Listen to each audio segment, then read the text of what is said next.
காஷ்மீரின் பகல்காமில் சுற்றுலா பயணிகள் 28 பேரை சுட்டுக் கொன்ற தீவிரவாதிகளில் 2 பேரை அடையாளம் கண்டது ராணுவம். பகல்காமில் நேற்று 6 முதல் 8 தீவிரவாதிகள் இணைந்து சுற்றுலா பயணிகளை சுட்டு கொலை செய்திருக்கலாம் என ராணுவம் தகவல் தெரிவித்திருக்கிறது.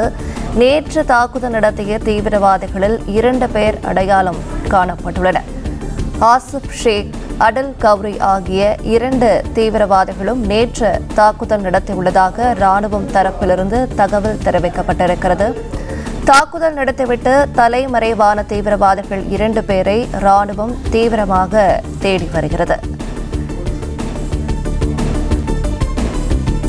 காஷ்மீரின் பகல்காமில் சுற்றுலா பயணிகள் 28 பேரை சுட்டுக் கொன்ற தீவிரவாதிகளில் 2 பேரை அடையாளம் கண்டது ராணுவம்.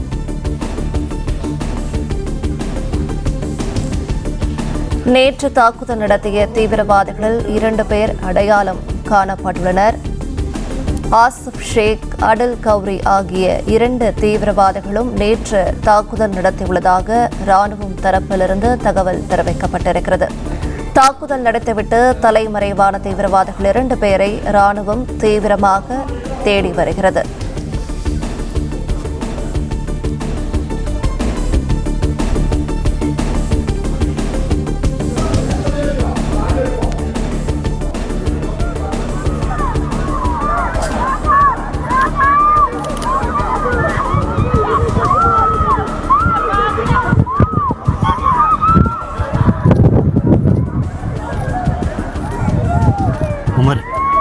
उमर वो ताजुल दे यार.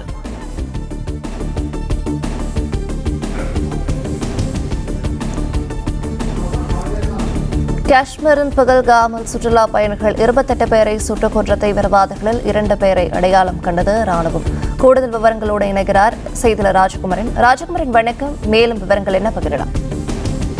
காஷ்மீரில் நேற்று பயங்கரவாத தாக்குதல் நடத்தி 28 பேரை சுட்டுக் கொன்ற தீவிரவாதிகளை அடையாளம் காணக்கூடிய பணிகள் நேற்று இரவு முதலே தீவிரமடைந்திருக்கின்றன. லஷ்கர்-இ-தொய்பா தீவிரவாத அமைப்புடன் தொடர்புடைய குழு ஒன்றுதான் இந்த பயங்கரவாத செயலில் ஈடுபட்டிருந்தது என்ற தகவல் உறுதி செய்யப்பட்டிருந்த நிலையில் பகல்காம் தாக்குதலில் ஈடுபட்டிருந்த 2 பேரை ராணுவம் அடையாளம் கண்டிருப்பதாக தற்போது தகவல் வெளியாகி இருக்கின்றது. பகல்காமில் நேற்று 6 முதல் 8 தீவிரவாதிகள் இணைந்து சுற்றுலா பயணிகள் மீது கொடூரமான ஒரு துப்பாக்கிச்சூடு சம்பவத்தை அரங்கேற்றி கிட்டத்தட்ட 28 பேரை சுட்டுக் கொண்டிருக்கின்றார்கள். மேலும் பலர் தற்பொழுது மருத்துவமனையில் அனுமதிக்கப்பட்டு தீவிர சிகிச்சை பிரிவில் இருக்கின்றார்கள். இந்த நிலையில் தான் தாக்குதலில் ஈடுபட்ட தீவிரவாதிகளுடைய பின்னணி என்ன, எந்த அமைப்பை சார்ந்தவர்கள் அவர்கள் என்பது தொடர்பாக ராணுவத்துறையினருடன் உள்துறை அமைச்சர் உள்ளிட்டவர்கள் நேற்று உளவுத்துறை அதிகாரிகள் போன்றவர்களுடன் இணைந்து ஆலோசனை நடத்தி தொடர்ந்து இரவு முழுவதுமே தேடுதல் வேட்டை தீவிரப்படுத்தப்பட்டிருந்த நிலையில் அந்த 6 முதல் 8 தீவிரவாதிகளை பற்றிய விவரம் தற்போது வெளியாக தொடங்கி இருக்கின்றது. ஆசிப் ஷேக் என்பவனும் அடில் கௌரி என்கின்ற 2 தீவிரவாதிகள் தான் நேற்று தாக்குதல் நடத்தியவர்களில் மிக முக்கியமான தீவிரவாதிகள் என்று அந்த 6 முதல் 8 தீவிரவாதிகள் இணைந்து தாக்குதல் நடத்தியிருக்கலாம் என்று சொல்லப்பட்ட நிலையில் அதில் 2 பேருடைய பெயர் விவரம் தற்போது ராணுவத்தின் மூலமாக உளவுத்துறை மூலமாக வெளியாகி இருக்கின்றது. அதன்படி ஆசிப் ஷேக் என்பவரும் அடில் கௌரி என்கின்ற நபரும் தான் அந்த 2 நபர்கள் என்று தெரிவித்திருக்கின்றார்கள். 2 தீவிரவாதிகள் அடையாளம் காணப்பட்டிருக்கின்றார்கள். ஆசிப் ஷேக், அடில் கௌரி ஆகிய 2 தீவிரவாதிகளும் நேற்று தாக்குதல் நடத்தி இருந்த அந்த இடத்தில் இருந்தது, தாக்குதல் சம்பவத்தில் ஈடுபட்டிருந்தது தற்போது உறுதி செய்யப்பட்டிருக்கின்றது. தாக்குதல் நடத்திவிட்டு தலைமறைவாக இருக்கக்கூடிய அந்த தீவிரவாதிகளை ராணுவம் தீவிரமாக தேடி வருகின்றது. லஷ்கர்-இ-தொய்பா தீவிரவாத அமைப்புடன் தொடர்புடைய அந்த ரெசிஸ்டன்ஸ் ஃப்ரண்ட் என்கின்ற அமைப்பை சார்ந்தவர்கள் தான் இந்த ஆசிப் ஷேக் என்பதும் அவருடைய நண்பராக அந்த அடில் கௌரி இருக்கலாம் என்றும் தகவல் வெளியாகி இருக்கக்கூடிய சூழ்நிலையில் பகல்காம் தாக்குதலில் ஈடுபட்டு ஒட்டுமொத்த இந்தியாவையும் இந்த பயங்கரவாத தாக்குதல் மூலமாக அதிர்ச்சிக்குள்ளாக்கி இருக்கக்கூடிய அந்த சம்பவத்தில் ஈடுபட்ட பயங்கரவாதிகளை தொடர்ந்து அடையாளம் காணுவதற்காகவும் தலைமறைவாக இருக்கக்கூடிய அவர்களை உடனடியாக கைது செய்வதற்கான நடவடிக்கையையும் ராணுவத்துறையினர் ஈடுபட்டு வருகின்றார்கள். இந்த நிலையில் 28 பேரை சுட்டுக் கொண்டதில் 2 பேர் அடையாளம் காணப்பட்டிருக்கின்றார்கள்.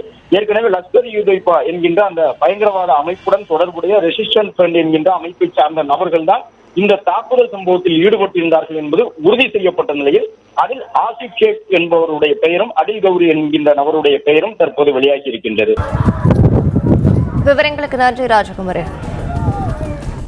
பிளே ஸ்டோர் மற்றும் ஆப் ஸ்டோரில் இருந்து பாலிமர் செயலியை QR கோடு மூலம் பதிவிறக்கம் செய்யுங்கள்.